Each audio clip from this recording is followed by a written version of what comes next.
Bonjour à toutes et à tous et bienvenue dans The Trick Play Podcast pour le récap de la dernière semaine de saison régulière, la fameuse Rivalry Week, la semaine 14 de College Football. Et avec moi pour ce récap, Maxence. Salut Maxence. Salut Kevin, salut tout le monde. J'espère que comme nous, vous avez bien kiffé cette dernière semaine avec un peu moins de rivalité peut-être auquel on a l'habitude avec l'expansion des calendriers. Comme on en a déjà parlé, on a des rivalités en semaine 3 maintenant. On Il pense y a des rivalités qui sont devenues des rivalités hors conférence maintenant, donc. Voilà, qui sont donc placés dans les calendriers hors conf. On pense à la Civil War ou la Apple Cup pour les équipes de l'Oregon et du Washington. Donc dernière semaine de saison régulière. Donc c'est là où se sont jouées en grande majorité les accessions aux Championship Games, conférence Championship Games qu'on aura ce week-end. Et on va commencer par la première conférence. Donc on va commencer par la SEC, la Southeastern Conference. On va commencer par les deux équipes qui sont, on va dire ça comme ça. Alors même qu'on va faire encore plus simple, parce qu'on a déjà parlé de Georgia Tech du coup, Ouais. qui avait lieu vendredi soir. On en a parlé pendant le 1-2-6 de samedi. Qui récap rapidement, Georgia s'impose en 8 overtime contre Georgia Tech. Ils avaient de toute façon déjà validé leur ticket pour le SEC Championship Game et ils devaient rencontrer le vainqueur de ce 32e de finale en soi, entre le numéro 3 de Texas qui se déplaçait au Kyle Field de College Station chez le numéro 20 de Texas A&M. Ouais, Et c'était un 32e de finale pour Texas A&M parce que le Texas, même en perdant, ils auraient été dans les 12, je pense. oui. Mais ouais, c'était le main event à 1h30. Oui, Et il y avait d'autres matchs. Moi, je sais que j'avais Oregon-Washington en même temps, mais qui avaient beaucoup moins d'importance. Et donc du coup, Texas s'est imposé contre A&M 17-7. Pas dans, c'était le main event, mais un peu. mais ouais, c'est ce que j'allais dire. C'était le Il match le fallait plus aimer les deux attendu. équipes, quoi. Ouais. C'était un match qui était très attendu parce qu'au retour de la rivalité 12 ans après, mais il n'a pas accouché d'un très grand match, honnêtement. 17 victoire 17-7. Texas qui mène 17-0 à la mi-temps, qui a vraiment muselé l'attaque de Texas A&M. Arch Manning y est allé de son touchdown à la course d'ailleurs. Je crois que c'est le tout premier touchdown de la rencontre, c'est Arch Manning qui a été review parce qu'il termine sur le corner et passe au-dessus du petit plot orange, donc touchdown validé. Et pareil pour le deuxième touchdown sur une passe de Quinn Ewers où c'est un super placement des pieds de Jayden Blue qui est dans le corner de la end zone et qui marque. Donc là aussi, il y a eu la review. Et franchement, Texas A&M, leur seul touchdown de la rencontre, c'est sur un pick six sur Quinn Ewers, alors que Texas était dans la red zone des Aggies et il y a eu une passe mal ajustée de Quinn Ewers qui termine dans les mains de dans les mains de Will Lee qui retourne ensuite de 93 yards et ça a été le seul touchdown pour eux. C'est dommage parce qu'il y a eu un moment donné aussi en fin de match un punt bloqué de la part de Texas A&M qui réussit à bloquer un punt, mais ils n'arrivent pas le joueur qui récupère la balle n'arrive pas à redresser sa course et il sort. Donc du coup, au lieu de, alors que franchement, il pouvait aller marquer le touchdown et ça aurait fait une fin de match 17-14 beaucoup plus serrée. Et derrière, ils se font stopper en quatrième et goal sur les 1 avec un play calling un peu douteux sur la dernière. On met Amari Daniels tout droit, c'est un running back dive, sauf que la D-line de Texas est assez massive et le stop a été assez facile pour eux. Puis après, derrière, ils ont enterré le match. Donc, grosse défense quand même de la part de Texas qui encaisse 0 points puisque le touchdown a été encaissé sur une phase offensive. Puis voilà, ça n'a pas été le match le plus flamboyant, quoi, concrètement. Ouais, et puis il y avait déjà ce petit doute sur Quinn Ewers, on savait pas vraiment si. Oui, il était blessé. On sait qu'il n'entrait pas le match à 100%. Ouais. C'est aussi la question. La question qui reste, d'ailleurs, pour ce week-end. On sait qu'il le sera pas non plus. Donc, mais Texas a cet avantage, je pense, que très peu d'équipes dans le college football ont à l'heure actuelle. Et on va penser à la jurisprudence de Jordan Travis, hein, oui, c'est ça. Jordan Ouais, Travis de l'année dernière, c'est ça. où le comité avait un peu comme excuse, ouais, mais FSU a plus de QB, donc on les met pas en playoff. Et s'il y a bien une équipe, je pense, qui peut se permettre de ne pas avoir son QB et de dire, bah écoutez, on a quand même un Oui, sacré bon QB2, c'est Texas avec Arch Manning, donc ils peuvent se permettre. Et puis ils ont, je pense qu'avec peut-être avec Oregon et Ohio State, c'est les, même si Ohio State, on le verra après, a réussi à paumer un deuxième match, mais on va dire que la construction du roster, quand même une des équipes les plus solides où quand tu fais comparaison de poste par poste, c'est difficile de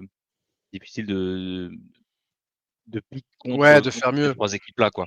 C'est Donc, clair. euh, Bah, donc quoi, tu peux même te permettre d'avoir une perte au poste le plus important sur le terrain et d'avoir un mec qui est là pour performer autant. C'est vrai que c'est assez appréciable.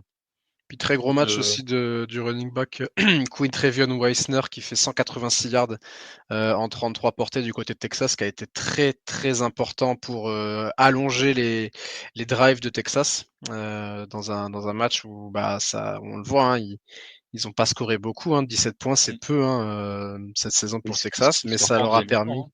Ouais, ouais, et 0 points en deuxième mi-temps exactement. Et ils sont pas, franchement, ils sont pas passés loin de la correctionnelle parce qu'en fin de match, ce punt bloqué, vraiment, ils vont le regretter parce qu'il a pas réussi il la récupère, mais dans son élan, il sort. Alors que franchement, s'il arrive à se redresser et aller au touchdown, bah, ça fait 17-14 et c'est pas le même match. Mais ouais, bah, comme tu dis, après, là, ils ont de la chance d'avoir Arch Manning derrière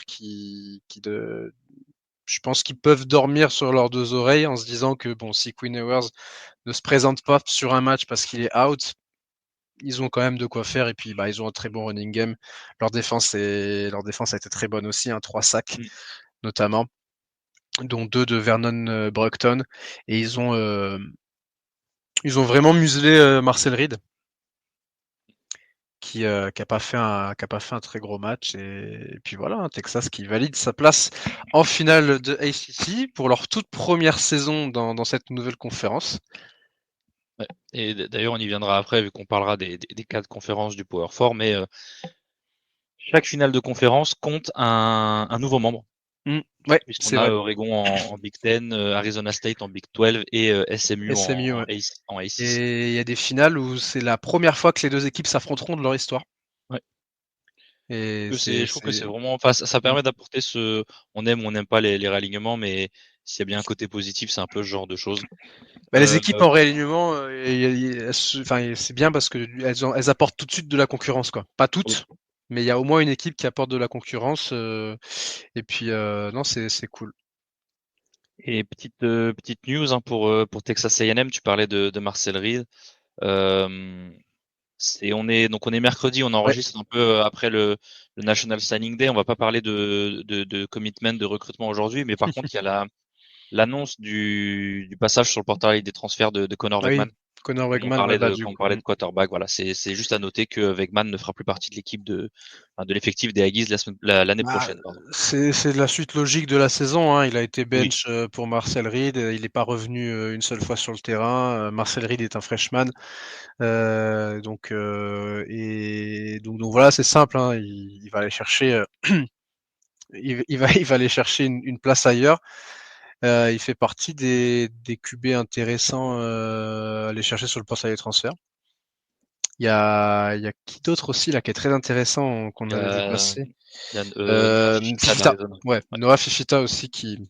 qui est true sophomore, donc il lui reste Mm, deux voire 3 années d'éligibilité. exactement. Euh, on va passer, on va aller crescendo dans les rankings, on va Ouais. dire avec les équipes SEC. Donc une autre équipe qui a gagné et qui a, oui, validé son ticket pour les playoffs. On va parler de Tennessee. Ouais. Les Volunteers classés numéro 8 qui se déplaçaient dans leur rivalité à Nashville, si j'ai pas de bêtises, Ouais. chez les Les Commodores Commodores. de Vanderbilt, victoire 36-23. Tennessee qui confirme, qui gagne contre qui ils doivent gagner. Thompson qui fait encore un gros match pour caper sa très bonne saison, qui se Mm. fait un peu overshadow, on va dire ça comme Ça, ça, ça n'a pas été de tourpeau quand même. Parce que le début de match avait commencé sur un kick return de Vanderbilt. Derrière, un fumble de Tennessee, puis un touchdown à nouveau de Vanderbilt qui mène 14-0 en moins de 3 minutes.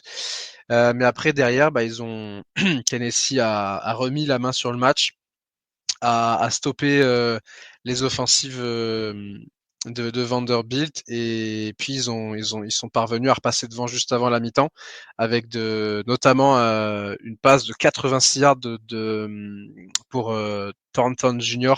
à 6 minutes de la fin de la première mi-temps, qui a permis de revenir à 17 partout, et à partir de là on a senti que le momentum était complètement repassé du côté des Volunteers. Et puis ils ont déroulé derrière, et puis ils ont continué à creuser l'écart, et ça s'est bien terminé pour eux. Mais c'est vrai que le début de match, quand on voyait le début de match, on pouvait se dire que Vanderbilt allait refaire le coup d'Alabama ou même de Texas, parce qu'ils ont été dans le match très longtemps contre Texas aussi. Mais bon, Vanderbilt a fait ce qu'il fallait, a forcé des stops sur 4e down, des interceptions également ensuite dans le match.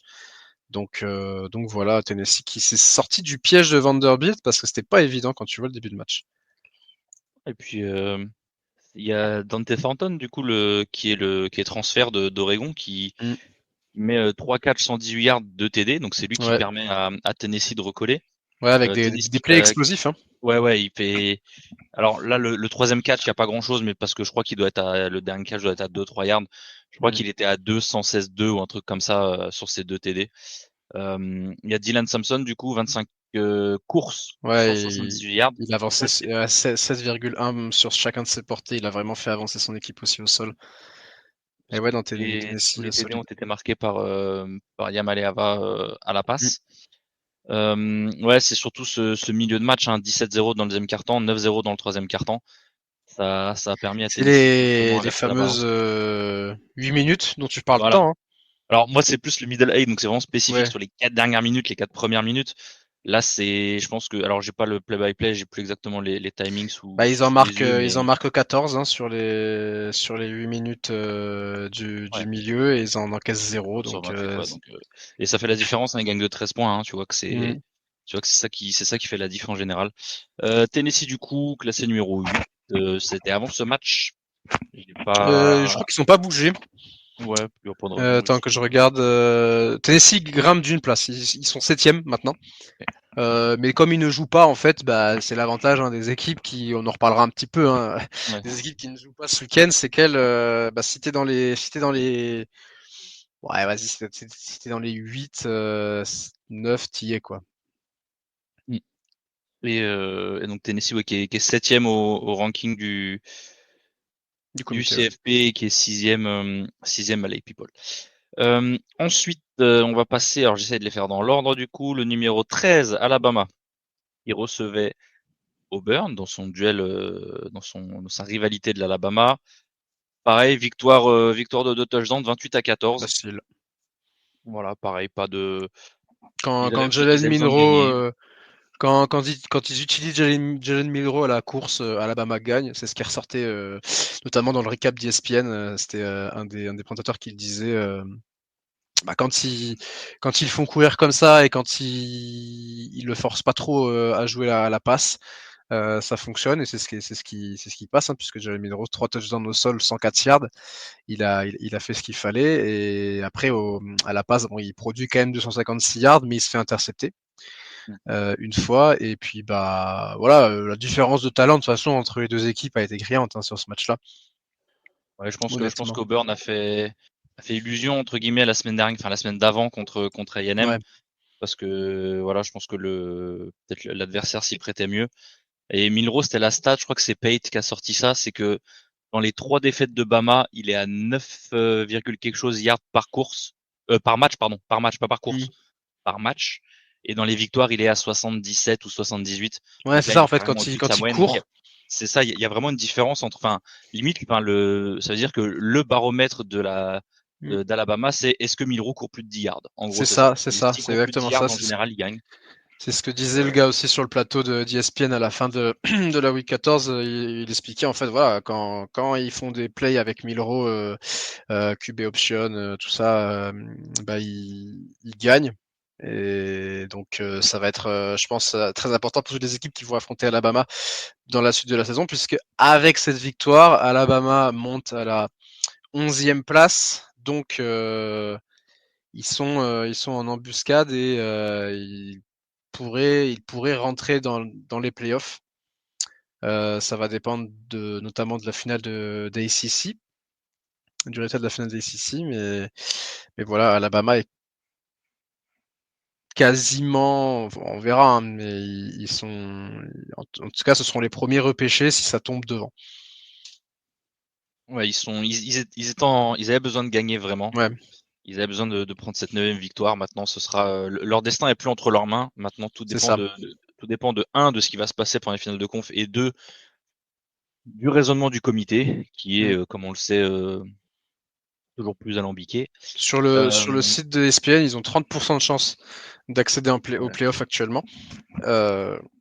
Mais voilà, ça va surtout dépendre en fait du SMU Clemson et de est-ce qu'ils vont repêcher SMU. Si SMU perd face à Clemson, ça va surtout être ça le débat. Mais bon, on verra bien de toute façon. C'est pas, on en saura beaucoup plus dimanche. Et oui, ils ont fait le taf contre une équipe d'Auburn qui rate du coup sa qualification en bowl. Ouais. Important de noter ça. Ouais. Qui aura, dont le seul fait d'armes cette saison aura été de battre Texas A&M, hein, puisqu'après sur les autres matchs ils ont pas été très très bons. Ils ont été battus par Cal cette année, hein, donc c'est vraiment une saison oubliée. Maintenant ils ont je vais quand même réussir à parler de recrutement. Je crois qu'ils ont une classe qui est dans le top 10 cette année. Ouais. Avec des classes pareilles, top 10, top 12, top 15 sur les 3 dernières saisons. Donc ils ont un effectif qui est quand même rempli de blue chip. Maintenant, il faut qu'ils arrivent à en faire quelque chose. Et on sait que c'est la SEC, on sait que c'est difficile, on sait que tout le monde recrute à ce niveau-là en Oui, c'est SEC. ça, c'est que Maintenant, il faut qu'ils arrivent à... tout le monde est top 15, top 20, quoi, par Vanderbilt et compagnie, mais les top teams SEC trustent les 15 premières places du recrutement national. Donc après, c'est comment tu les utilises sur le terrain qui va compter. Et Peyton, après, Peyton Thorne, c'est terminé, ouais. Donc Déjà, logiquement, tu donc on enlèves verra. une épine du pied. Il y a moyen que je connais pas la situation quarterback d'Auburn, j'avoue, donc ils vont peut-être aller chercher sur le portal aussi. En parlant d'équipes qui recrutent bien et en parlant de portal, Ole Miss, Ole Miss classé numéro 14 du pays, qui jouait le Egg Bowl contre Mississippi State à Oxford, donc à domicile. Victoire là aussi d'un peu plus, enfin de 2 touchdowns, 26-14. Match un peu plus difficile pour Ole Miss comment dire, je pense que c'était peut-être l'équipe de SEC qui avait plus besoin du high test. Oui, ils avaient besoin de Avec ses rouler sur défaites. Mississippi State et ça n'a pas Voilà. été le cas. Ce qui n'a pas forcément été le cas. Alors certains, dont Val, te diront oui, mais c'est un match de rivalité, on peut pas forcément. On sait que c'est particulier. Voilà, ok, chacun son avis. Moi, je pense surtout que c'est Mississippi State, c'est que c'est vraiment pas bon cette année, donc rivalité ou pas, t'es censé les poutres. Enfin, surtout quand t'es au niveau d'Ole Miss cette année. Donc j'ai trouvé que c'était très poussif. Maintenant, voilà, Ole Miss, pareil, plus son destin entre ses mains. Il faut Ça va qu'ils être espèrent un sacré concours de circonstances pour se qualifier. ouais. Donc, Ils ont Miami qui est juste devant eux sur le comité. Donc il va falloir qu'ils. Ouais, j'ai l'impression que c'est un petit peu terminé quand même. Hein. Faudra voir. Mais faudrait qu'il y ait beaucoup de choses qui se passent pour que Ole Miss soit repêché. Et le fait qu'ils aient Alabama et Miami devant eux me fait dire qu'ils seront dans les premiers recalés. Ouais. Autre équipe qui est un peu aux portes aux portes de ce top 12 du comité, donc d'une place en playoff, et qui est sur une fin de saison absolument démoniaque, c'est les Gamecocks de South Carolina et de Shane Beamer. Classé numéro 15, classé numéro 15 du pays, qui se déplaçait chez leurs rivaux in-state de Clemson, classé numéro 12. Donc là, par contre, c'est une rivalité interconf, c'est ça, interconférence, c'est ça.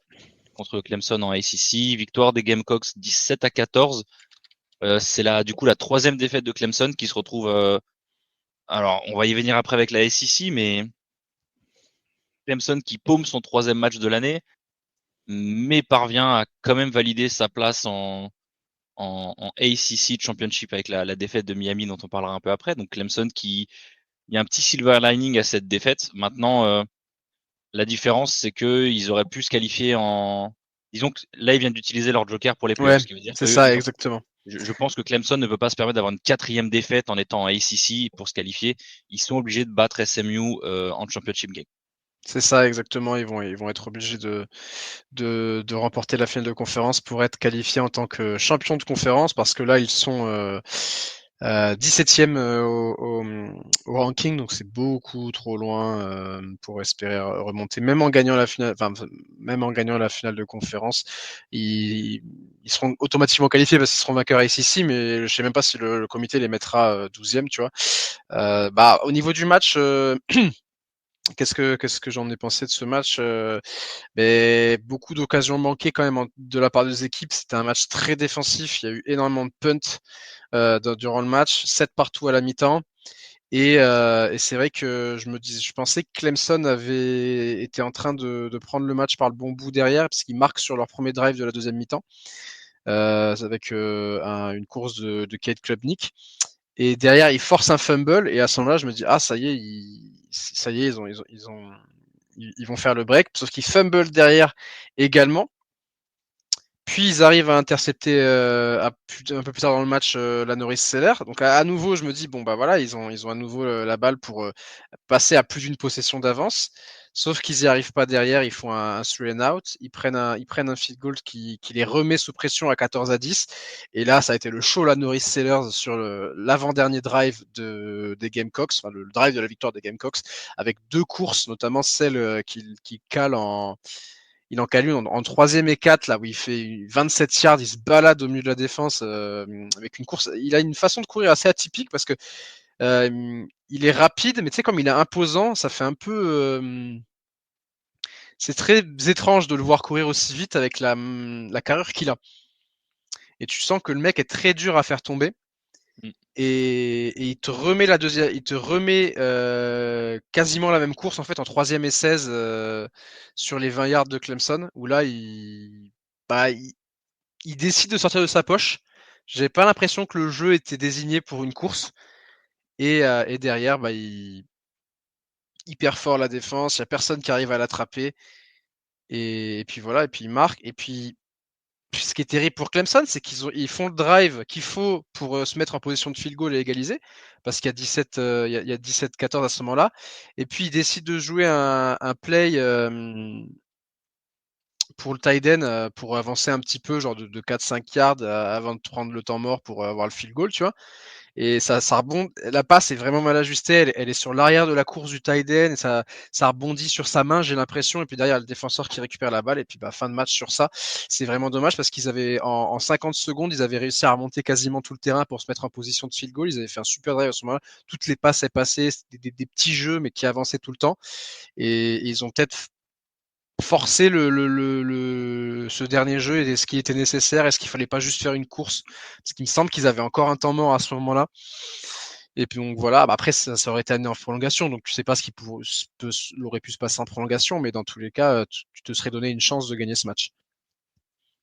Mais ouais, occasion manquée pour Clemson, et puis South Carolina, première fois depuis 2013, je crois qu'ils enchaînent 6 victoires de suite.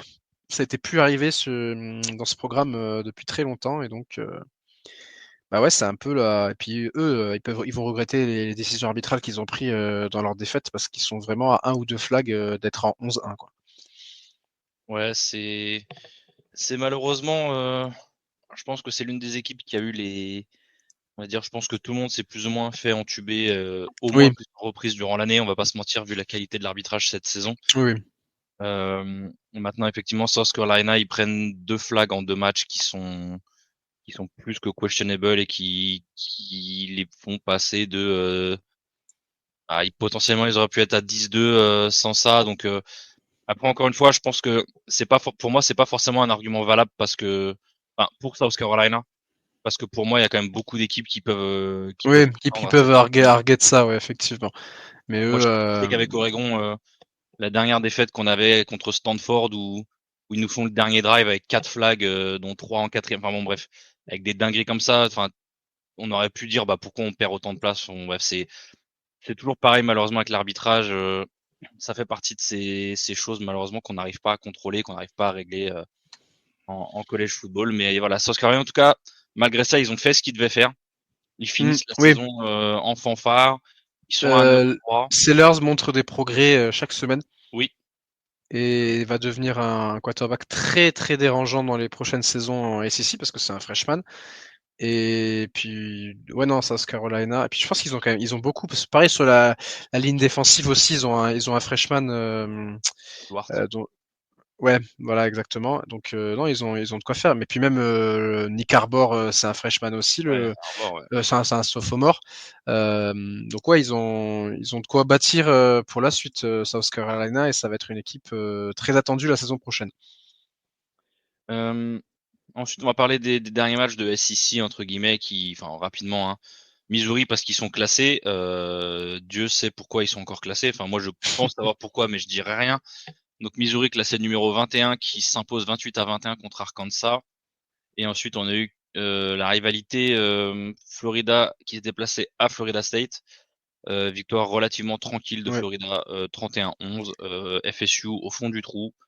Mm. Florida, pareil, un peu qui finit Ouais, cette saison des enfers avec un bilan qui est vraiment pas. qui est très bon, et un QB aussi. Ça y est, ils ont trouvé leur QB pour les prochaines saisons Ouais. avec Lagoué. Donc finalement, Florida, on promettait l'enfer, on promettait. Tu m'aurais dit que Billy Napier serait encore le coach de Florida à la fin de la saison. Tu vois, j'aurais Ouais. dit bah ouais, parce que pour moi, il aurait été viré. Et puis d'ailleurs, ça s'était discuté après le début de saison, mais ils ont fait confiance. Ils l'ont prolongé un petit peu à la surprise. Ils lui ont renouvelé sa confiance un peu à la surprise générale au milieu de saison. Et au final, Napier leur a bien rendu parce que je pense que il a quand même son mot à dire sur la bonne saison de Florida. Tu vois, c'est pas juste de la chance ou quoi. Franchement, ils ont fait leur match, et puis bah Et surtout en dehors du terrain. ouais, ouais. Puis Enfin, les quand je dis en dehors recrutements du terrain, font. voilà, c'est ça. Je dis pas. Mm. On dit en dehors du terrain, mais les performances de la deuxième moitié de saison de Florida sont intriquement liées avec la qualité du recrutement de Florida aujourd'hui, avec le nombre de flips qu'ils ont réussi à avoir, Mm. avec le nombre de joueurs qu'ils arrivent à garder, parce qu'on discutait là avec Guillaume juste avant d'enregistrer, je crois qu'ils ont aucun flip de la part des commits que eux avaient. Ils ont réussi à flipper un ou deux joueurs, donc c'est vraiment pas mal. Encore une fois, ils sont restés avec ce qu'ils avaient, ça paye. Je pense, enfin bizarrement, le renouveau de Florida cette année match avec Lagouet. Donc Ouais, la blessure enfin, le c'est fait pas pour que. taper sur Mertz, mais voilà, pour moi Mm. intrinsèquement Lagouet est quand même meilleur. Et je pense que mine de rien, l'équipe, ça s'est fait, même si c'est un freshman ou quoi, je pense que l'équipe a vachement réagi à ça aussi, avait peut-être plus confiance ou plus de hype autour de lui. Donc en tout Ouais, cas, bonne fin ouais, de ouais. saison pour les Gators. Et on va finir rapidement sur un autre match de quelqu'un du podcast, hein, le quatrième de la SEC. Les LSU Tigers de Ryan qui s'imposent 37-17 contre les Sooners d'Oklahoma. Pareil, match très très maîtrisé, surtout un shutout en deuxième mi-temps qui fait la div. Donc voilà, LSU qui finit sa saison en 8-4, pas forcément ce qu'ils attendaient. Mais voilà, encore une fois, ils ont plus Matt House en corps d'Odef, mais ils ont encore une défense qui pêche. Ils ont Nussmeier qui est encore jeune. Ça, pour moi, ça ira mieux l'année prochaine. Maintenant, à l'inverse de Florida, voilà, si vous suivez Ryan sur les réseaux avec LSU Tigers France, vous voyez qu'à l'inverse de Florida, eux, les mauvais résultats de fin de saison, bah, ça impacte directement négativement le recrutement. Il y a beaucoup de flips, il y a beaucoup de monde qui rentre sur le portal. Il y a quand même beaucoup de choses négatives entre guillemets niveau 2025, on va dire pour LSU. Donc ce sera à suivre. Mais de toute façon, il faut qu'ils corrigent cette défense. C'est ce qui leur empêche de faire quoi que ce soit depuis 2-3 ans. Il faut absolument qu'ils Ouais, arrivent à régler ça. il faut qu'ils corrigent parce qu'ils ont une attaque qui est vraiment, qui a Ouais, vraiment des éléments importants. Après, là, il y a beaucoup de joueurs qui se sont mis sur le portail des transferts, j'ai l'impression, du côté de Florida. ouais. Donc, Mais après, LSU, on dis-toi bien verra. qu'ils ont leur de le, Florida, de leur- LSU. de LSU, ils ont pas d'intérieur line, ils ont leurs deux potentiellement la meilleure paire de tackles du college football, qui je pense partiront dans le top 20, 25, on va dire first round pour faire large de la prochaine draft. Les deux vont partir, donc là tu vas rester avec ton intérieur line qui est moisite et tu vas devoir changer de tackle. Donc je suis pas sûr que Nussmeier Il est les côtes qui chauffent un peu moins l'année prochaine. On verra bien. On verra comment Ouais. LSU va s'en sortir. Mais ce sera encore une année de construction encore pour LSU. On va passer à l'autre conférence du Power 2, comme on aime bien le dire maintenant. On va passer à la Big Ten, puisque 4 équipes devraient être qualifiées pour les playoffs. Mais il y a eu un retournement de situation, c'est que on s'attendait à un duel Oregon, enfin un rematch Oregon-Ohio State en finale de Big Ten. Mais Ohio State a réussi à paumer à domicile en tant que numéro 2 du pays contre son éternel rival Michigan, 4e défaite en 4 ans. Défaite 13-10. Je parlais tout à l'heure des équipes qui ont un roster qui fait que si tu matches n'importe quelle position, c'est difficile de pas leur donner l'avantage. Pour moi, c'est le coaching staff qui fait la différence dans leurs 2 défaites cette année. Contre Ohio Oregon, ils State, décident ouais. de... Oui, si, Ohio State. Ouais, Ohio State, ouais. Contre Bah ouais, Oregon, ils quel décident match de de mettre de merde. pression défensive. Ils se font découper par Dylan Gabriel, l'attaque d'Oregon. Bizarrement, les matchs d'après, notamment Indiana, quand ils décident de mettre de la pression et de mettre du Ouais, blitz, ça ils marche. vont découper Indiana. Là, USC et Oregon, en gros, comment ils ont battu Michigan, c'est en s'éloignant de Kenneth Grant et Mason Graham, bizarrement. Donc c'est aller jouer sur le périmètre, courir à l'extérieur. Ohio State, allez savoir pourquoi, avec leur corps de receveur potentiellement le meilleur du pays, ils sont allés courir à l'intérieur. Et je crois avoir vu la stat où en gros, ils ont couru 20 ou 30 fois inside et ils prennent 2 yards par course. Ils courent 10 fois à l'extérieur, ils prennent 8 yards par course. Enfin bref, Ouais, non, c'est incompréhensible la gestion offensive, le game plan offensif de Chip Kelly et Ryan Day. c'est un aveuglement Ouais. de ce qui marche qui est assez fou.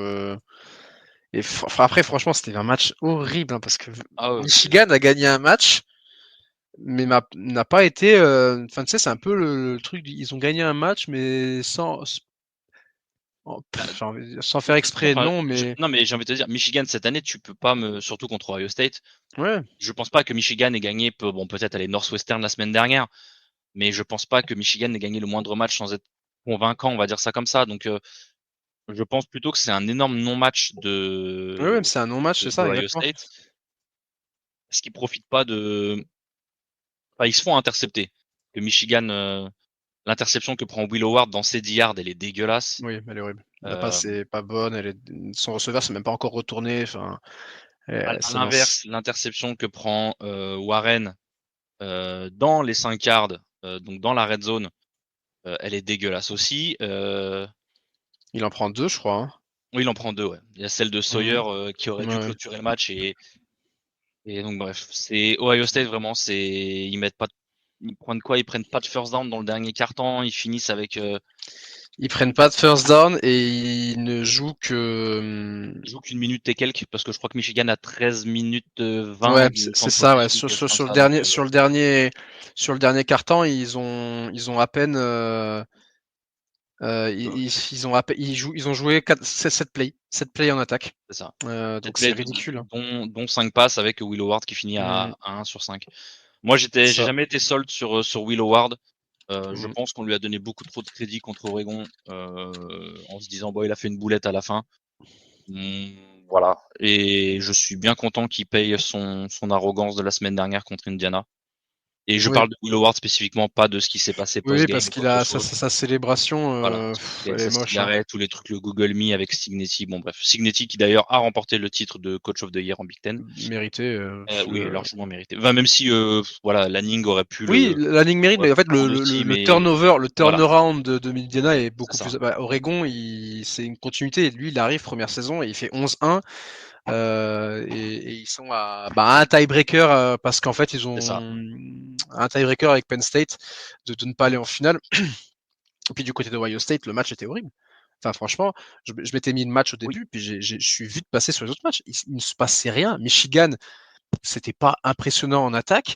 Leur défense a été bonne, mais comme tu dis, en fait, Ohio State est rentré dans un mur en boucle à l'intérieur de la defensive line. Et puis, bah ouais, c'est dommage quand tu as des receveurs que tu as, d'avoir un mec comme Will Howard, en fait, qui a pas qui a pas toujours des bonnes lectures, qui panique un peu aussi, j'ai l'impression, des fois, un peu, enfin, je sais pas, des fois, il y a l'impression qu'il Si, il veut des fois vite jouer sur une passe tout de suite, tu vois, les interceptions, c'est ça, pour moi, il lance trop vite, tu vois. Et puis, bah, il se fait surprendre. Non, c'est mérité. Honnêtement, c'est mérité quand tu vois la performance globale de l'équipe. Enfin, à part la défense, en fait, la défense d'Ohio State est excellente. Mais sinon, tout le reste, le play calling, le QB play et le coaching, c'est terrible. Mais c'est mérité, tu vois. C'est mérité parce qu'ils n'ont pas été. Moi, Ohio State, il y a des matchs comme ça. Il y a le match contre Nebraska aussi où tu vois, ils passent pas loin de la correctionnelle. Et bah là, ça y est, ça s'est tombé sur eux, tu vois. Le coup près est tombé sur ce match-là et sur le match qu'il faut pas perdre en tant que coach d'Ohio State, c'est bien celui-là. Et c'est la 4e défaite de suite pour Ryan Day face au Michigan le plus faible depuis 5 ans, quoi. Bah, c'est vrai qu'il avait une excuse les 2 dernières années, notamment Ouais, l'année dernière, parce qu'il finit champion, mais cette année, en plus, t'es à domicile. t'es à domicile, t'es numéro 2 du Numéro pays, 2 du pays. Ah, tu... je crois que c'est la plus grosse défaite upset loss, comme ils disent, Mm, de l'histoire d'Ohio State. Ils n'ont jamais été autant favoris à domicile mm. dans une défaite. Ils étaient favoris Et de 3 TD ou un truc comme ça. ouais, Enfin, d'une vingtaine de points, ouais. c'est incompréhensible. Maintenant, ils avaient la chance d'être numéro 2 à ce moment-là. Leur seule défaite, c'était contre le numéro 1 du pays. Enfin, chez le numéro 1 du pays, 2-1 point. Donc, la défaite contre Michigan les a pas tant fait baisser que ça. Oui, ils Voilà, perdent que 4 places. ils sont à 2 défaites.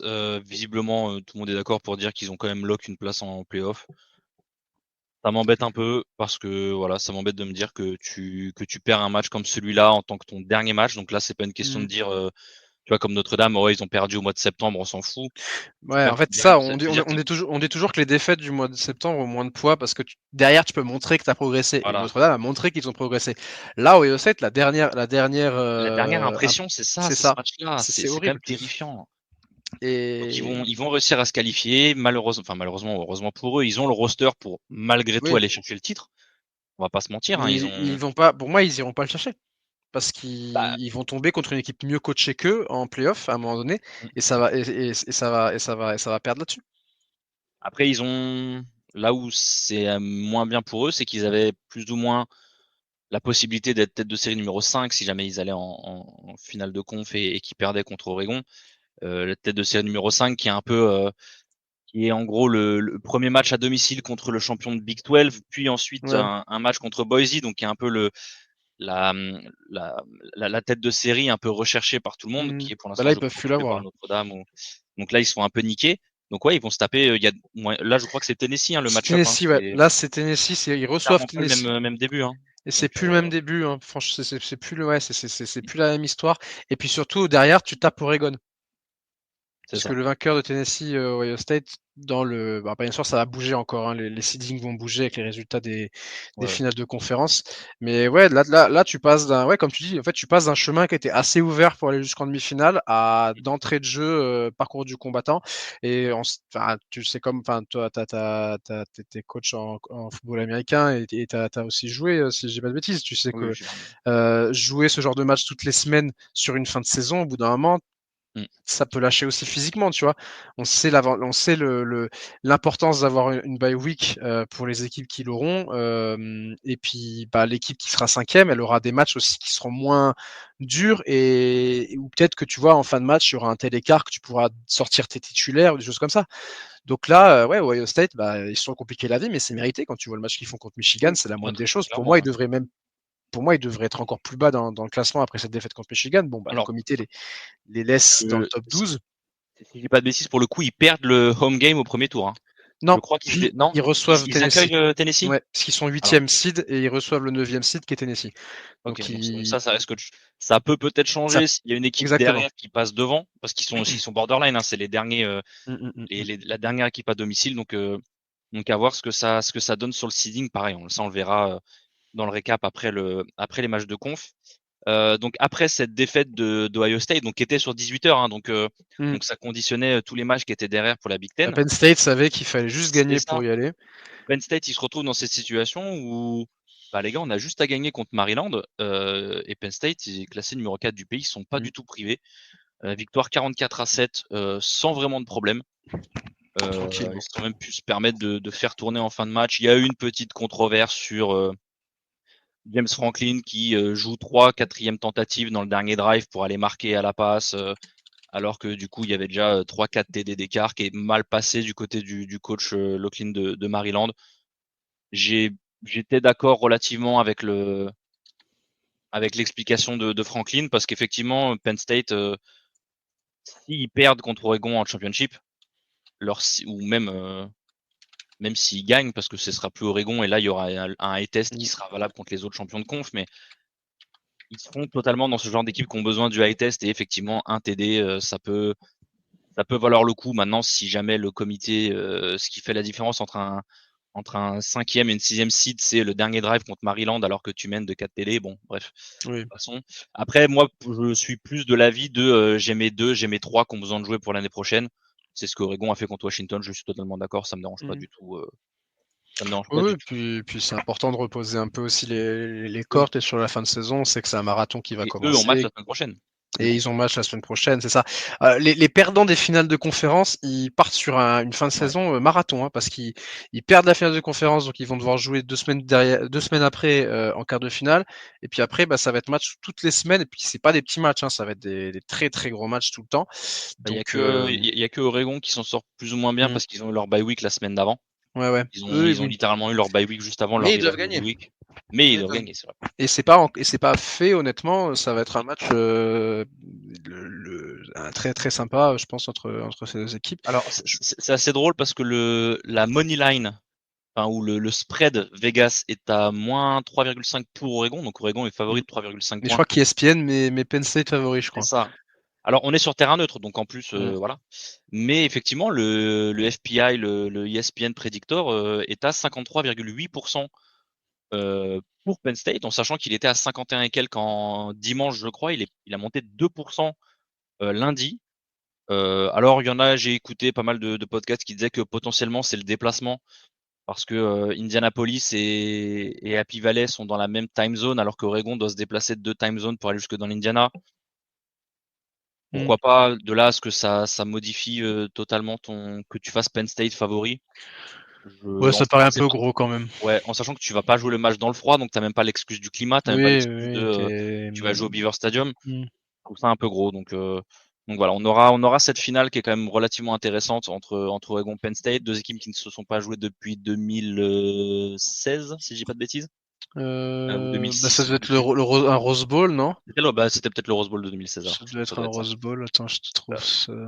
Et donc du coup, ce sera la finale. Équipe comme Ohio State qui manque la finale, c'est Indiana, du coup classé numéro 10 du pays, qui recevait Purdue, le punching bag préféré de la Big Ten cette saison. Ouais, puis là, le high test, il a été validé, hein, parce qu'ils leur ont roulé 66-0 dessus. sous la neige. Purdue, faut savoir que contre les 4 équipes de playoff de la Big Ten, ils se font shutout 3 fois.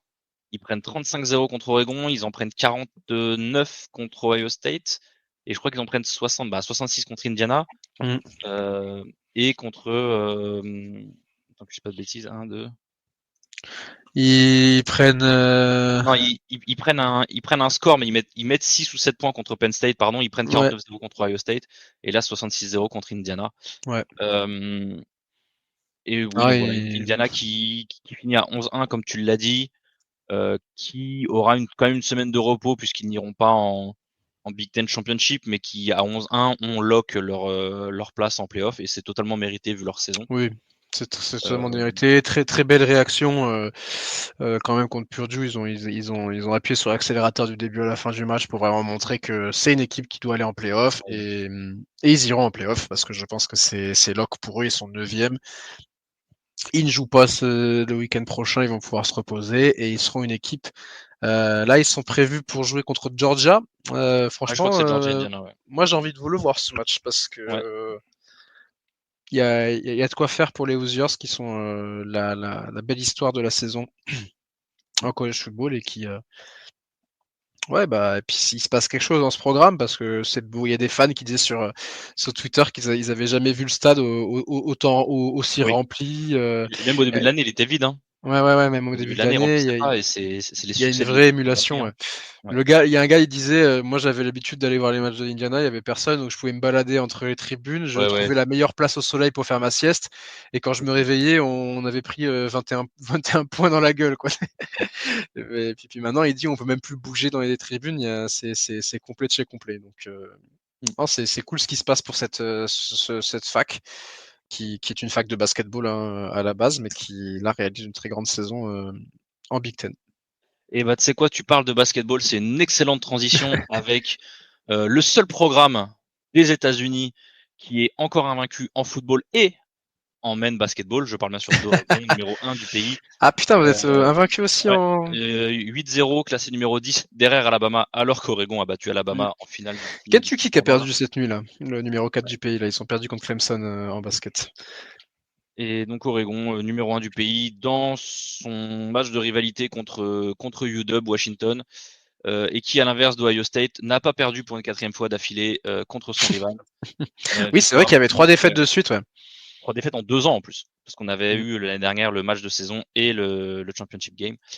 49-21, pas photo, juste pas photo. Record du programme égalé pour le nombre de sacs en un match. Il y en a 10. C'est absolument, je crois que c'est 10 sacs et 17 tackles for loss. Et un match de zinzin. En offense, ça a déroulé. Le retour de Tej Johnson a fait un bien fou. D'ailleurs, il a marqué. Ferguson est de retour pareil depuis 2 semaines. Il a marqué aussi et battu, je crois que c'est pareil, les records de tight end. Je crois qu'il a battu le record du nombre de réceptions, égalé le nombre de records de TD en carrière. Voilà, c'est match dominé. Ça se voit que je parlais de la bye week. Il y a pour moi le Oregon d'avant bye week à Wisconsin et le Oregon d'après bye week contre Washington, c'est 2 équipes différentes. C'est pour ça que pour moi le placement de cette bye week pour Oregon, c'est absolument incroyable le timing. Tu es capable de gagner tous tes matchs avant, même en galérant, mais tu te retrouves totalement frais pour jouer la post-saison et ça par contre c'est un bon plan. Donc c'est surtout s'ils gagnent, ils vont en avoir une de plus. Et la bye week, faut se rendre compte quand on voit pas mal d'équipes performer après une bye week, c'est pas forcément une question de repos physique, c'est aussi C'est une bonne une question préparation. Ouais. de voilà, c'est ça, c'est une semaine supplémentaire de préparation. Donc Ouais, puis c'est marrant parce que vous étiez un peu dans la même configuration que Ohio State. Vous recevez votre rival Oni chez vous, qui fait pas une grosse saison, mais qui vous a battu lors des dernières saisons. Vous êtes une équipe sérieuse et puis vous avez fait ce qu'il fallait et vous les et avez c'est aussi pour ça qu'on a démontés. battu Ohio State en saison. Ouais, Voilà. voilà, c'est ça, exactement. Puis Dylan Et Gabriel continue sa saison de finaliste Iceman. oui, voilà, on va dire ça comme ça parce que effectivement les deux monstres qui sont devant, Ouais. j'ai beau dire ce que je veux sur Hunter, à Oui, aucun oui. moment et j'ai beau supporter Gabriel, je pense que déjà premièrement ces 4 interceptions en red zone lui font un mal fou. Pour Mais un éventuel push. il est monté en puissance tout au long de la saison. Il monte sur les gros matchs parce que tu vois Mm. les interceptions qu'il prend, c'est UCLA, Michigan State et Ouais, je sais plus Illinois et qui. Purdue. Voilà, c'est ça. Mm. Mais tu vois, il fait le match contre Ohio State est excellent, le match contre Michigan est excellent, le match contre UW est excellent. Il met 2 à la passe, 1 à la course. Donc oui, il est là pour les grands matchs. On a fait reposer Birch qui était sur un snap count aussi. La même chose que Ted Johnson en attaque, c'est le meilleur joueur défensif pour moi. Son retour se fait ressentir. Ouais. J'en parlais avec Ryan. Si jamais les gars vous voulez scouter la D-line d'Oregon, alors pas Matayo du coup, Ugalele parce qu'il il se présente pas, il est que sophomore, mais alors la tape du match de Washington de Harmon, Caldwell et Birch, c'est une masterclass. Ils ont mais archi dominé toute la line. Ils font le match à eux seuls. Les backers ont même pas besoin de faire quoi que ce soit. Ils font enfin, à eux 4 du coup, je compte Matayo quand même dans le match. Donc voilà, si vous voulez voir une bonne tape de D-line, je vous conseille ce match. Dernier match qui nous intéressait en Big Ouais. Ten. D'ailleurs, Rappelons l'équipe de Big Ten. j'annonce en tant que fan de UCF, Oregon aura ma faveur dans ses playoffs. Oh, c'est gentil. Parce qu'on est je suis derrière Dylan Gabriel, forcément, c'est un ancien de la maison. Ah bah oui, Même c'est vrai. si, même si Boise State, j'espère qu'ils nous feront, j'espère déjà qu'ils se qualifieront en playoff. Et Oui. puis, voilà. Oregon, Boise State, voilà, ça va être un peu mes deux équipes à suivre sur ces playoffs. Et d'ailleurs, j'ai vu pour Gabriel, le mec a commencé sa carrière chez vous à UCF. Après, il est allé à Oklahoma. Ouais, Inversement, si c'est ça. Et c'est en fait, ça. en partant à Oregon, il a autant de victoires à Oregon cette année qu'il a eu que Oklahoma et UCF ont de victoires cumulées cette saison. Ah bah ça c'est clair. À UCF, il était très très bon et malheureusement il se blesse au début de la saison 2021 contre Louisville et ça a un peu niqué la saison et puis derrière il a transfert. Et bah tu vois au niveau des QB, on n'a toujours pas réussi à trouver parce que bon Plumlee c'était gentil 2 minutes mais voilà quoi. Et mine de rien cette saison, parce qu'on parle beaucoup de SEC, bah là de Ohio State ou quoi, que il n'y a pas vraiment d'équipe qui est constante, il n'y a pas vraiment de. Bah, la seule qui est constante, c'est En fait, Oregon. il y a une équipe qui est invaincue, c'est Oregon. Il y a effectivement, si la seule chose que tu arrives à me dire sur le résumé d'Oregon, c'est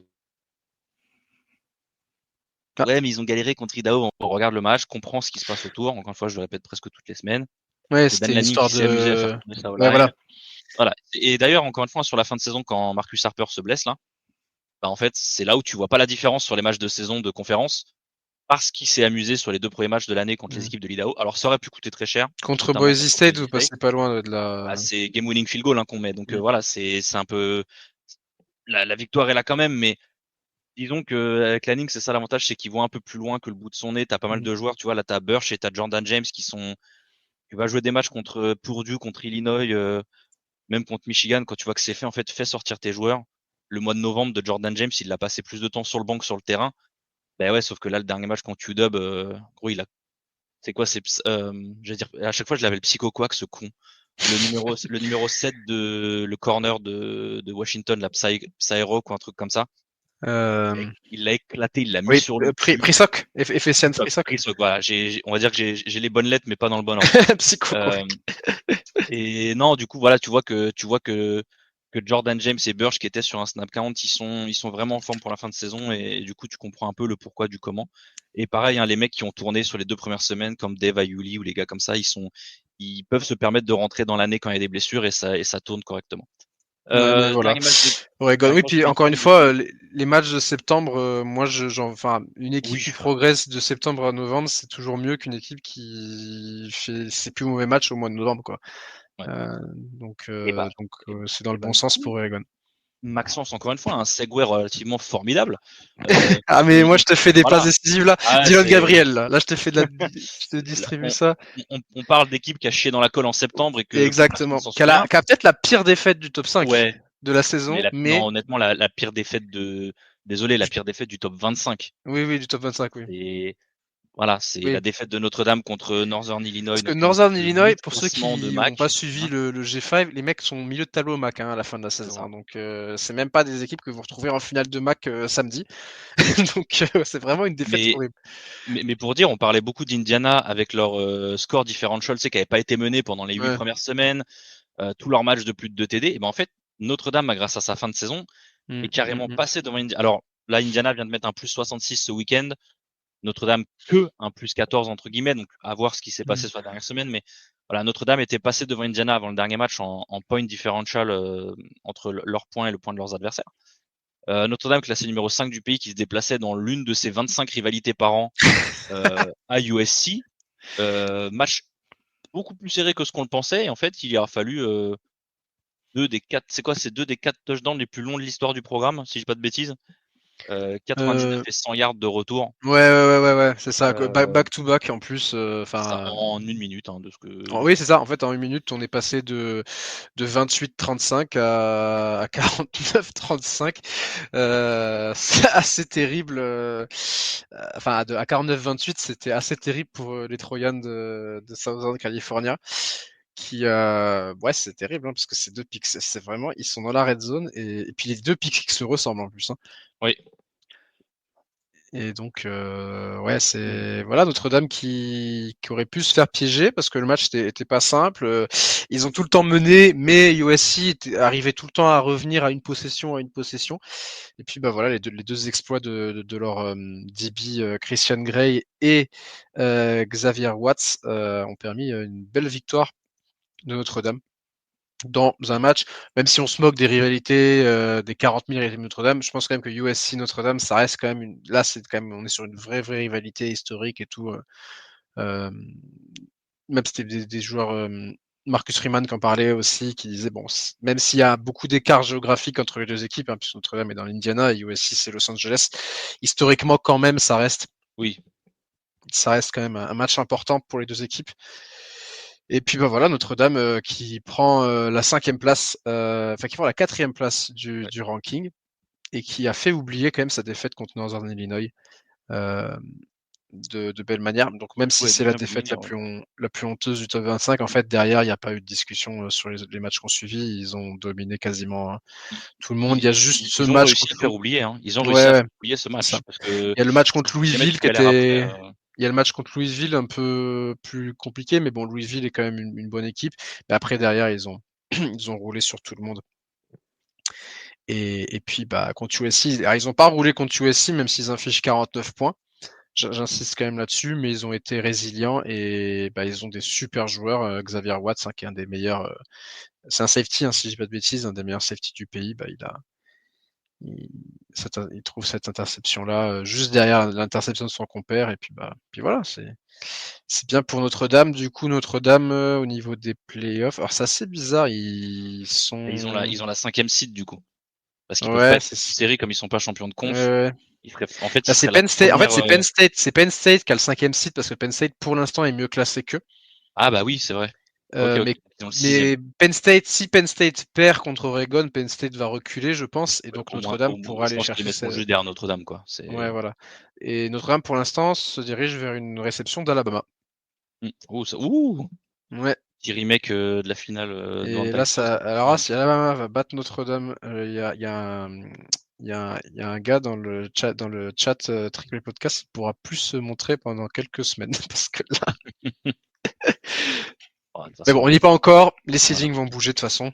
Mais Notre-Dame qui peut aller chercher ce fameux 5e seed qui est un petit peu le Graal pour les équipes qui remporteront pas leur conférence. On a fini avec la Big Ten. On va passer à la Big 12. Après les autres matchs. Qui, comme la Big Ten, n'est plus 10 ni 12 non plus, avec les alignements. On va commencer avec les deux équipes qui, là encore, sont en finale de championship, donc ont réussi à se qualifier parmi les 14 milliards de scénarios qu'on avait dans la Big 12. Des scénarios qui se sont notamment débloqués avec la victoire de TCU contre Cincinnati. Oui, c'était une grosse. Qui a débloqué des choses. Ouais, effectivement. Ça a été le premier gros domino, effectivement, parce que Colorado contre Oklahoma State, on savait que le domino n'allait pas être activé parce que Colorado a roulé sur Oklahoma State. Et Arizona State qui a roulé sur Arizona. Arizona, c'est terrible. L'année dernière, c'est la darling du college football. Noah Fifita, tout le monde le kiffe et tout machin. On est le 4 décembre 2024. Noah Fifita se casse d'Arizona. Taitera Macmillan part à la draft. Ouais. Et il ne reste plus rien de l'incroyable saison 2023 d'Arizona qui s'est fait démembrer honnêtement par les Sun Devils. Victoire 49-7. Scatebo leur a roulé dessus, 177 yards, 3 touchdowns. Leavitt fait un très bon match aussi, 291 yards à la passe, 3 touchdowns. Tyson qui est un des très bons receveurs du college football cette saison, 8 réceptions, 143 yards, 1 touchdown. Arizona State est une équipe qui arrive en forme. Honnêtement, ils arrivent vraiment en forme. Ils sont sur 5 victoires de suite. Et ils arrivent vraiment à toute vitesse sur les playoffs. J'en fais vraiment mon favori en Big 12 pour la finale à venir. Et ils vont être chiants, honnêtement, même si ça va être le champion de conférence le moins bien classé, sauf si Boise State perd contre UNLV, mais ils seront pas une équipe. Ils vont être chiants à jouer. Honnêtement, ils vont être chiants à jouer. Et puis ils ont laissé aucune chance. Il y avait combien? Il y avait 35-0 à la mi-temps. Ouais, peut-être bien. Ouais, c'est ça. 14 dans le premier quart-temps, 21-0 dans le deuxième, 35 du coup à la mi-temps. Ils ont laissé un petit touchdown à Arizona dans le troisième et puis derrière ils en ont remis 2. Et ils sont allés planter leur trident dans le logo d'Arizona, ce qui a déclenché une petite altercation. Mais voilà. Et c'est réussi pour une équipe qui était attendue dans les dernières places de la Big 12 en début de saison, là où Arizona était considérée comme une des équipes prétendantes pour la finale. Voilà, pas grand chose de plus à dire. Après, ils savent, en fait, ils connaissent leurs forces et ils les utilisent. Oui. Maintenant, quand ils vont sortir de la Big 12, moi aussi je les aime bien dans cette finale de Mmh. conf contre Iowa State. Bien sûr, quand ils Mais vont en sortir de playoff, la ça Big risque 12, ce d'être, sera pas pareil. Mais ils voilà. peuvent être chiants. Honnêtement, ils peuvent être chiants. Ils peuvent être chiants, mais je pense qu'il y a un delta de talent avec le Mmh. reste du field qui peut être dommageable. Et pareil, d'ailleurs pour moi c'est la même pour Iowa State. Hein. Oui, alors, Mais Iowa State, c'est vraiment un cran en dessous sur cette fin de saison. Eux, ils vont vraiment aller chercher leur victoire au panache, à l'arraché. mm, Parce que leur fin de saison, elle est moins convaincante qu'Arizona State, mais ils arrivent toujours à trouver un moyen de l'emporter, notamment avec leur quarterback Betch, qui est pas sensationnel, mais qui fait un peu penser à un Max Dugan, tu vois, à l'époque, c'est-à-dire qui beaucoup de cœur et qui lâche rien, tu vois. mm. Et ils ont rien lâché hein, contre Kansas State puisqu'ils l'ont emporté 29-21 dans des conditions très 29-21. difficiles. Il faisait extrêmement froid du côté de Ames dans l'Iowa et puis voilà, belle victoire pour eux. Et malgré tout, avec cette victoire, ils étaient même pas, rien n'était assuré encore. Oui, rien n'était Puisque assuré parce que tout dépendait de BYU Houston. c'est ça. Alors bon, du coup, Colorado a éclaté Oklahoma State Mm. 52-0. Hein, voilà, il y a pas grand chose à dire sur ce match si ce n'est que Travis Hunter réalise une feuille de stats complète avec Mm, le mm, nombre de mm. postes qu'il joue. Et du coup, il solidifie, on va dire, chez les bookmakers, en tout cas, son potentiel titre de Heisman. D'ailleurs, Euh, pour C'était quoi? juste C'est revenir 10, sur le. juste 10 dans 16-3 à la réception, Ouais, ça supplémentaire. 110 yards, 3 touchdowns, une interception et Voilà. 2 passes défendues aussi.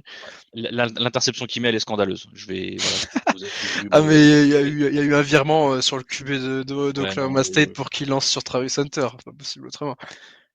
Franchement, enfin, il lui lance dessus. ah, ben non, mais surtout, il lance en triple coverage, en fait. Ah oui, enfin, Euh, T'as un côté du terrain c'est quoi? C'est à 3 contre 2 ou à 3 contre 3 et tu lances du côté où t'as deux mecs contre 4. Enfin bon, Et où t'as Travis Hunter qui est un mec qui a des voilà. réflexes, enfin bref. Voilà. Et puis bah pour revenir juste sur Iowa State, Kansas State, Avery Johnson, très mauvaise fin de match. Fin de saison. Ouais, très mauvais fin de saison de manière générale, mais la fin de match elle est terrible parce qu'il a complètement paniqué sur la fin de match. Ils l'ont même sorti pour Taquan Robertson sur la fin de match parce qu'il était complètement perdu, le pauvre Avery Johnson, qui encaisse un safety puisqu'il rentre dans la end zone et tout. Et il encaisse le safety comme ça. Donc il a vraiment pas été bon sur la fin de match. Et donc ça a permis à Iowa State de l'emporter, mais ils n'étaient pas encore qualifiés effectivement, puisque tout dépendait de BYU Houston. En fait, si Houston battait BYU, c'était Colorado State qui allait en finale, et dans le cas contraire, c'était Iowa State. Colorado. Euh, non, si Houston l'emportait, c'était Colorado. Oui, j'ai dit Colorado State, Oui, t'as pardon. dit Colorado State, c'est Ouais, pour ça. Il y a trop de. Oui, effectivement. Mais du coup, Colorado qui était derrière Houston et Iowa State qui était derrière BYU. Et donc, c'est les Cougars qui l'ont emporté, les Cougars bleus qui l'ont emporté sur Oui. les Cougars rouges, parce que c'était un affrontement de Cougars. Et puis, bah, pas grand chose hein, à dire. BYU est une équipe largement supérieure à Houston et ils ont fait le match qu'il fallait. Ils étaient devant à la mi-temps de 11 points et ils ont géré derrière. Il y a pas Retzlaff marque 2 touchdowns au sol. Il en met aucun à la passe et il fait un 8 sur 19 assez moche à vrai dire au niveau de la passe en fait. Mais derrière Houston, il n'y a pas grand chose dans cette équipe cette saison. Honnêtement, la transition est compliquée pour les équipes qui arrivent de l'américaine quand même. Ouais. Entre Cincinnati, UCF et Houston, c'est compliqué les deux premières saisons de Big 12 de manière générale. Cincinnati s'en est pas trop mal sorti cette saison, mais Houston et UCF c'est compliqué. Et donc bah voilà, BYU qui offre le ticket au Cyclone. Ouais, donc c'est une finale de Big 12 qui est connue du coup donc entre Arizona State qui a gagné une place, qui est 15e, et Iowa State qui en a pris deux, Première donc fois que qui les est deux équipes 16e. s'affronteront dans leur C'est histoire. ça. Et À noter. moi, c'est deux équipes que J'ai je voyais toujours, pas moi forcément là. Et j'ai toujours eu un faible pour Iowa State honnêtement quand ces dernières saisons avec notamment les saisons Brock Purdy, Breece Hall où ils étaient un peu l'équipe qui pouvait renverser la table en Big 12 mais ils l'ont jamais fait. C'est la première saison à 10 victoires en saison régulière pour Iowa State et ils le font avec une équipe qui a moins de talent que ce qu'ils avaient les années dernières. Donc ouais, quand même leur coach c'est Campbell. Euh, c'est pas Matt Campbell leur coach. C'est un Campbell, mais je me rappelle jamais de son prénom. Qui, je t'avoue, je peux un peu t'aider.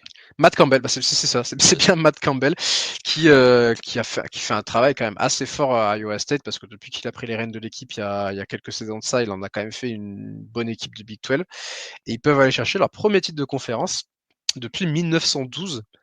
Donc ce serait exceptionnel, mais il va falloir battre une équipe d'Arizona State qui est quand même supérieure dans beaucoup de compartiments du jeu cette saison et qui termine bien mieux la saison qu'eux. Donc faudra voir. Ouais, ils sont sur une toute autre dynamique. Ouais. Mais c'est quand même marrant que l'après Brice Hall, Brock Purdy, qui est peut-être l'apex en termes de talent d'Iowa State, bah finalement leur première finale de conférence, c'est derrière avec des joueurs qui étaient tous inconnus avant que la saison commence, tu vois, et puis qui le sont encore plus ou moins, hein, parce que Iowa State fait une saison un peu sous les radars.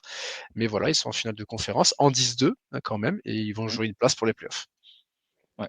Et dernier match dont je voulais parler sur la Big 12, c'est le gros gâchis de Kansas. Ouais. Qui rentre dans l'histoire la semaine dernière en battant 3 fois parce en que 3 Baylor semaines. n'était pas classé. C'est pour oui, ça. Ça doit être ça, oui. Bah, c'est le Kansas, c'est le nouveau Purdue. Il gagne que si t'es classé. Et donc ça. du coup, Kansas qui après avoir battu 3 équipes classées en 3 semaines, première équipe de l'histoire à faire en étant unranked bien sûr, en étant même Kansas, dans le ils quasi. étaient juste là pour foutre le bordel dans la course à la C'est ça, finale et parce après ça que les intéressait plus. ils ont pris 45-17 à Waco contre le Baylor de Dave Aranda qui se reprend bien parce qu'ils ont eu un début de saison très compliqué. Il était en danger en plus parce que la saison dernière c'était pas fameux. Ouais. Mais franchement, ils se reprennent bien et Baylor qui sucre la bowl eligibility sous le nez de Kansas. Franchement, faire un mois de novembre pareil pour pas être bowl eligible, c'est chaud quand même, tu vois. C'est vraiment terrible. décevant. C'est vraiment décevant. Ouais. Et donc voilà pour la Big 12. On va finir par la Atlantic Coast Conference. La ACC. Donc on a déjà parlé de Clemson du coup qui a paumé à domicile contre South Carolina. Et du coup, Clemson, pour aller en finale de conf, espérer une seule chose, c'est que Miami perde aussi. Ouais, c'est ça. Ils étaient tous derrière les autres oranges de l'ACC. Et Miami Syracuse l'a menait fait. 21-0. Ouais, il y avait 21-0 pour Miami. À ce moment-là, moi, Miami je coupe menait le match. 21-0. Je vais voir autre chose. Je me dis, c'est bon, Miami, allez, 21-0, ils sont dans le truc. Et puis finalement, il y a eu un paquet d'erreurs. J'ai envie de parler d'un match-up en particulier. C'est Jackson Mix contre OG Frederick Jr., le cornerback freshman. Et en fait, au fur et à mesure du match, Kyle McCord, à un moment, il ne lançait que sur Mix, qui était défendu par Frederick Jr. Et il a complètement dominé le cornerback. C'était flagrant sur la fin de match. Honnêtement, il gagnait tous les 1 contre 1. Ouais, il le trouve 2-3 fois deep. Je crois que la seule fois il n'arrive pas à compléter, c'est parce qu'il y a une interférence ou un truc comme ça. Donc, Ouais. Et c'est enfin, après voilà, Frédéric Junior, il fait une bonne saison quand même, ce freshman, c'est un cornerback et tout, il apprendra encore. Mais là, sur ce match-là, il n'y a pas que lui, bien sûr, on va pas mettre la faute sur lui, mais c'est vrai que la mix a, une fois qu'ils ont trouvé cette faiblesse, ils en ont abusé. Et puis il y a eu des petits soucis aussi du côté de Miami, qui s'est complètement relâché en fait. Ouais, ils se sont lâchés. Je pense qu'ils étaient déjà à Carolina pour la finale de conf. Maintenant, c'était porte ouverte ce match. Hein. C'était vraiment porte ouverte, ça marquait sur tous les drives et au final,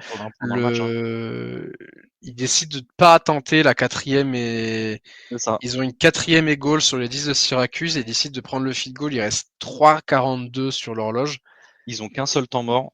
Ouais, et ils ont déjà pris 42 pions dans le match. C'est ça, et en fait, c'est ça. Donc en fait, pour moi, c'était une erreur d'avoir pris ce field goal. Il fallait tenter. Parce que pour moi, tu te retrouves avec la même chose, la même problématique, parce que tu as 4 points de retard, donc tu es quand même obligé de marquer un touchdown après. C'est ça, donc, exactement. En fait, pour moi, le truc, c'est joue la 4e là, et après, en fait, si tu marques un touchdown et que tu arrives à scorer, en fait, tu la joues à 2 points si tu veux gagner, tu vois.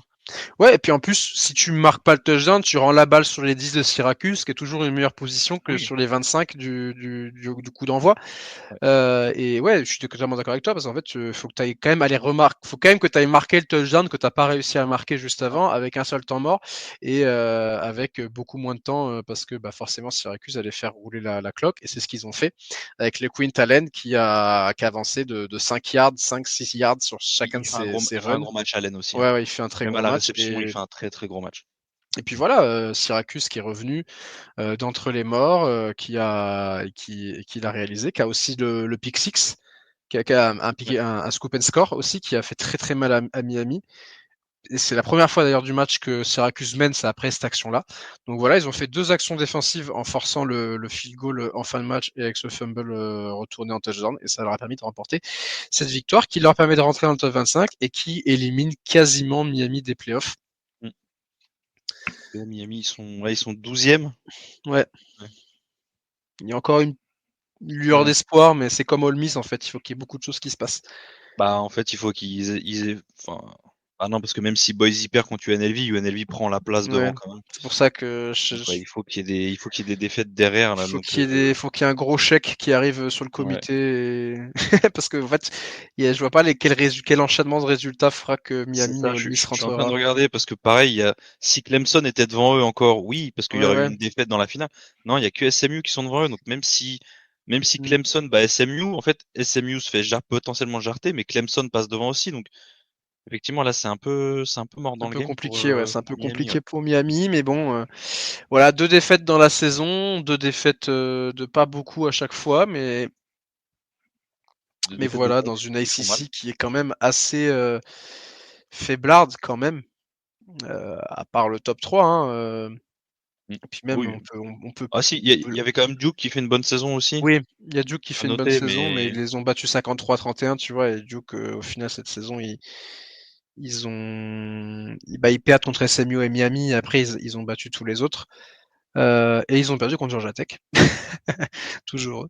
en soi, la défaite Euh, contre Georgia Tech cette année, c'est pas non plus le non, plus gros problème sur un c'est calendrier, pas quoi. honteux, mais ouais, Miami qui paye ses errements défensifs, en fait, à l'extérieur, parce que contre Georgia Tech aussi, ça a été, ils avaient le match un peu en main et puis ils l'ont lâché, quoi. Mm. Ouais, et du coup, bah, l'équipe que Clemson va rencontrer en finale de conf, c'est SMU. Ouais, qui était déjà SMU qui qualifié. avait, voilà, qui était un peu comme Oregon, comme Georgia, qui était déjà qualifié pour le championship game de conférence. Mais SMU a décidé de faire les choses bien jusqu'au bout. Ouais. Ils ont battu Cal à domicile, 38-6, victoire Ouais, très Cal, ils étaient allés chercher leur qualification en bowl dans le Big Game. Comment il s'appelle ce match? Il l'appelle comment c'est The Big Game, si je dis pas de C'est bêtises, The contre Big Game, ouais, Stanford. contre, Ouais. contre Sandford. Donc, bon, ils ont pas non plus été très présents. Ils ont marqué 2 field goals en deuxième mi-temps et ça à peu près tout. Et puis, SMU continue à faire sa superbe saison. Ils Mm. sont sur 10 victoires de suite parce qu'ils avaient Ouais, perdu en début de saison contre ils ont BYU. perdu en deuxième semaine contre BYU, je crois. Ouais. Ouais. Donc voilà, SMU, grosse surprise. Très grosse surprise quand même de les voir en finale. C'est la seule équipe qui a fait la transition Group of Five Power Four cette saison. Mm. Puisqu'ils étaient ils sont champions de l'américaine l'année dernière, puisqu'ils avaient upset Tulane Oui, c'est vrai. en décembre dernier, et ils continuent sur leur lancée. Après, on sait que voilà, SMU, c'est des gros boosters, c'est un programme qui quand même a de quoi faire, c'est un programme qui à l'époque a fait un petit peu du college football 2024 40 ans avant Mm. et qui avait été quasiment mis à mort par la NCAA à l'époque avec le Pony Express et tout, et qui a mis du temps à se relever. Et voilà, ils sont en finale des SEC. Ce sera la première fois de leur histoire qu'ils affronteront Clemson. L'expérience est du côté de Clemson, qui a l'habitude de ces matchs. Mm. Dabo Swinney, Ça c'est faire la sa différence, mine de huitième. rien. Ouais, c'est la 8e finale pour les Tigers sur les 10 dernières saisons. Euh, donc l'expérience est du côté de Clemson, mais on va dire la dynamique est du Et côté le des SMU. momentum, Donc ouais, clairement. ouais, donc on va voir. Ce sera intéressant de voir qui prendra le dessus sur l'autre. Et SMU est dans la situation un peu horrible qu'ils ont ce match supplémentaire par rapport à des Indiana ou à des Tennessee par exemple, qui font Mm. que s'ils n'avaient pas ce match supplémentaire, ils étaient en playoff. Mais comme ils ont ce match supplémentaire qu'ils peuvent perdre, ils peuvent potentiellement se faire sauter par Alabama. D'ailleurs, le président du comité, j'ai plus le nom, Ouais, ils ont dit que c'était pas exclu, ouais. c'était pas Le chauve, là, exclu que j'ai vu Bama j'ai vu saute, sur Twitter. Ouais. ouais, que Bama saute un SMU qui perd en finale de conférence, ce qui serait quand même, Alors que de base, c'était un peu dit que c'était pas, ouais, ce serait pas le cas. Surtout, après, la donnée importante, c'était pas le cas si, en gros, t'étais déjà en playoff avant. Parce que là, tu vois, par exemple, si Texas A&M, avec ses 3 Oui, défaites, allait en finale et en étant classé numéro 13e, par exemple, bah ouais, tu perds, c'est oui, très ça. clairement, t'es pas en playoff. SMU qui fait 11-1, qui est numéro 9, Là, ils ouais, sont ce serait plus, numéro 8, là. ils sont même passés 8, voilà. Donc, on sait malheureusement comment ça se passe. Alabama a sa magnifique quality win contre Missouri, classé numéro 21 ou 22, je crois. Mm. Donc voilà, on verra bien comment ça se passe. En tout Et cas, tout le là, monde, et tout le monde a oublié la défaite contre Oklahoma, c'est un délire. alors Genre, qu'elle était la semaine dernière. elle était la semaine dernière, mais plus personne n'en parle. Non, c'est C'est, surtout la défaite contre Vanderbilt, je pense que les gens ont oublié. Mais après, voilà, ils, c'est ça. Le ils problème, perdent c'est que c'est nous qui comptons 24-3 chez les que. Sooners qui mettent pas un Oui, pied devant l'autre cette saison enfin, bon, de toute façon, vous connaissez mon avis là-dessus. Je remets pas, encore une fois, je remets pas en cause le niveau de la SEC qui est la meilleure conférence, tout ça, machin. Mais au bout d'un moment, tes défaites, il y a Vanderbilt et Oklahoma dans tes défaites. Et à Oklahoma, tu marques 3 points, tu fais un match horrible en novembre, il faut que ça en ait novembre. un impact, quoi. C'est pas possible que. Voilà. Ah bon, bref, on sait Et malheureusement SMU va, se faire, va, que. va- va potentiellement se faire piquer sa place en playoff parce qu'ils auront eu ce match supplémentaire Ouais. que Alabama n'a pas. Parce qu'Alabama a perdu 3 fois en SEC cette année. On verra si le On comité est verra. capable de s'acheter une conscience. Mm. Euh, Ils l'ont fait, ils l'ont déjà alors, fait. Rappelez-vous, ils l'ont oui, déjà fait, mais c'était dans les playoffs à 4 à l'époque. C'était c'est USC ça. qui perd contre Utah en 2022, mais qui perd assez largement cette année-là. Et du coup, c'est Ohio State qui ne jouait pas la finale du Big Ten puisque c'était Michigan qui les a sautés, mais c'était les playoffs à 4, donc Ouais. c'était d'autres choses. Vous avez un peu plus d'excuses. Oui. On va juste faire un récap des finales de conférence, du coup, en Ouais. comptant le groupe of five, quand même, pour ceux qui n'ont pas la bonne idée d'écouter le podcast sur le groupe of five. Donc, du coup, vendredi soir, on a la finale de conférence USA Ouais, entre Western Kentucky et Jacksonville State. c'est Donc, ça, le match match qui se sera joue une à heure. Jacksonville State Ouais. et qui commencera donc à 1h du matin samedi, donc dans la nuit de Dans la vendredi nuit à de vendredi samedi. à samedi, ouais. Mm. Euh, Ensuite, on a le voilà, match le plus important ouais, du groupe du of groupe of five pour five, les ouais. playoffs. Pas le seul qui a un impact, vu que ce sera le vainqueur de ce Mm. match qui ira en playoff. C'est ça. Donc, À 2h le du vainqueur matin, donc du. à Boise State. Ouais. UNLV contre Boise State. Les deux équipes s'étaient affrontées fin octobre et Boise State l'avait emporté à Las Vegas. Là, on a la revanche et je suis très content d'avoir la revanche parce qu'honnêtement, UNLV fait une super saison. Ils ont des joueurs qui sont vraiment très sympas, ils sont très bien coachés. Donc ça va être un match très sympa et honnêtement, Boise est favori de 4 points. Et je trouve que c'est assez pertinent parce que le match aller enfin le match aller, mais oui, c'est ça, hein, à Las Vegas, c'était joué de pas grand chose. Et je pense qu'on aura un peu le même match également. Donc ce sera très cool à suivre. J'espère que Boise State va quand même l'emporter parce qu'ils méritent d'aller en playoff quand tu vois leur saison. Oui. Mais voilà, UNLV, c'est le Ouais, deal, hein, le meilleur champion de G5 c'est est ça. automatiquement qualifié. Donc s'ils vont chercher la victoire à Boise State, ce sera mérité aussi. Mm. Et à la même heure, donc à 2 heures dans la Ouais. nuit de vendredi à samedi, la finale du AC, Ouais. Tulane Army, deux équipes qu'on pensait potentiellement pour les playoffs jusqu'à il y a deux Ouais. semaines. Tulane Et qui a paumé contre Memphis et du coup qui aurait pu rentrer dans la discussion pour se qualifier, mais la défaite contre Memphis a tout annulé et qui va devoir aller chercher une victoire en conférence. Ils ont perdu l'année dernière contre SMU, je pense qu'ils voudront quand même se rattraper contre une équipe d'Army qui est une aussi des très belles surprises de la saison. Donc oui, ça va en être effet. cool. Et ensuite, Le running game d'Army face à la très bonne défense de Tulane, notamment ouais. contre la course, même s'ils se Et sont fait un ensuite, peu ouvrir par Memphis. l'énorme slate de Ouais, conférence du samedi. Saturday du coup. Donc alors on commence à midi, donc ça veut dire midi plus, ça veut dire 18 h. Ouais. Deux matchs, finale de Big 12, Iowa State, Arizona State, et la finale de MAC entre Mm. Ohio Et et Miami, Ohio. Miami, Ohio. Du La coup, rivalité. ensuite, alors attends, parce que je fais les conversions en même temps. Vas-y, À vas-y. 20 h, Ouais, donc à 10h. Bah, à 10h. Moi, attends, je l'ai oui, à non, 10. oui, non, oui, alors, je fais de la conversion, mais comme ils m'ont mis 4, oui, j'ai fait la mauvaise conversion. À 10 h, effectivement, donc à 22 h, heure française, sur ABC, le Georgia versus Texas, le SEC Championship Game. Le match est à Atlanta, si j'ai pas de bêtises, Ouais, dans le stade des toujours à Packers, au Atlanta, ouais. Mercedes-Benz Dome. Ensuite, la finale de Sunbelt à 1h30 du matin, Marshall versus Louisiana. Yes. Ensuite, à 2h, les 2 derniers matchs. La finale de Big Ten au Lucas Oil Stadium des Indianapolis Colts entre Oregon et Penn State. Et la finale de ACC Championship à Carolina dans le stade des Panthers. Mm. Clemson contre SMU, du coup, dont on vient de parler. Qui est le match le plus important de toutes les finales de Power, enfin avec la Big 12 aussi. Mais c'est vrai que la finale de l'Atlantique sera énormément scrutée aussi parce que Il y a beaucoup de est-ce que ramifications sur Clemson le classement, quoi. ouais, est-ce que Clemson va prendre cette place et est-ce que SMU va être repêché ou pas en cas de défaite? J'avoue que le comité espérera que SMU l'emporte, comme ça il y aura pas trop de discussions. Ouais, comme ça, il n'y a pas de questions à se poser. Ouais. Mais bon, voilà. Et puis voilà, après le Penn State Oregon qui va être très cool, hein, un match Oui, oui. entre 3 des meilleures équipes du pays, donc ça va être très sympa aussi. Et on en saura un peu plus aussi sur les prétentions de ces deux équipes en playoff également, surtout Penn State. Surtout Penn State, Ouais, surtout Penn on State. verra un petit peu. T'as des pronos un peu dans ces matchs-là ou Non, je t'avoue que tu veux pas t'avancer, tu veux pas porter l'œil? ouais, bah déjà surtout oui pour Oregon. Mais on verra sur le 1-2-6. D'ailleurs, à Ouais, voir comment après bah il y a pas de Power 4 vendredi soir, donc on fera peut-être un 1-2-6 oui, je avec pense on fera un un one to récap des six. 3 matchs Ouais. d'avant. Et, je pense qu'on reviendra longuement sur la montée, enfin, on reviendra notamment sur la finale Oui, de Mountain West, bien parce sûr. que c'est le match Mm. du vendredi soir, clairement. Même s'il ne faut pas minimiser un titre de conférence, hein, quand c'est de la conférence USA et tous les programmes, l'objectif c'est de battre le rival et de remporter la conférence.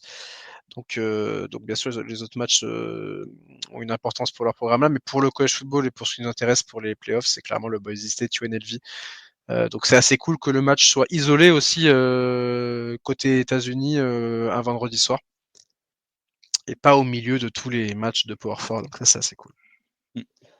On va finir là-dessus. Donc merci à tous de nous avoir suivis. On se retrouve donc du coup samedi à 17h pour le 1-2-6 avant les premiers matchs de conférence Mm. du jour. Pour moi c'est une de mes semaines préférées de college football aussi, les finales de conférence. Parce qu'il n'y a pas beaucoup de matchs. Au Ouais, moins, donc, tu es sûr que t'as pas vraiment de choix à faire. Il y a 2 matchs par slate. et puis c'est Ou des matchs un. de Donc, qualité souvent. Hein, ouais, donc, une finale de conf, il vaut mieux quand même. Donc, surtout avec la fin des divisions, puisque maintenant on a voilà, même si je trouve que la fin des divisions apporte d'autres problèmes. Mais oui. on a au moins l'assurance d'avoir au moins 2 des 4 meilleures équipes de chaque conférence qui y vont. Parce que c'est vrai qu'Indiana serait pas forcément d'accord avec moi parce que bah, les pauvres ils sont en 11 ils se font recaler sur un tiebreaker un peu sombre, mais en tout cas c'est sûr qu'on a des super match-up qui vont être très cool. Et puis bah après on se retrouvera en début de semaine prochaine, on verra avec le Selection Day, je sais pas ce qu'on prévoira, Ouais, on essaiera de faire un récap, ouais. le live de la mort. Le sélection, c'est quoi? C'est Sunday? Ouais, je crois que c'est dimanche soir. Ouais. Ouais, donc on essaiera de faire un récap complet. Donc ce sera un épisode qui est. Est-ce qu'on fait un live? On verra. On essaiera de vous tenir au courant rapidement. Est-ce qu'on fait peut-être un live lundi soir, histoire de faire une pierre de coups et de parler de tout ça? On verra ça. En tout cas, on se retrouve à coup sûr samedi 17h pour le 1-2-6 sur Twitch. Merci de nous avoir suivis. Bonne journée, bonne soirée, bonne écoute à tous et à toutes. Ouais. Au revoir. Au revoir tout le monde. Bon bah c'était. Je trouve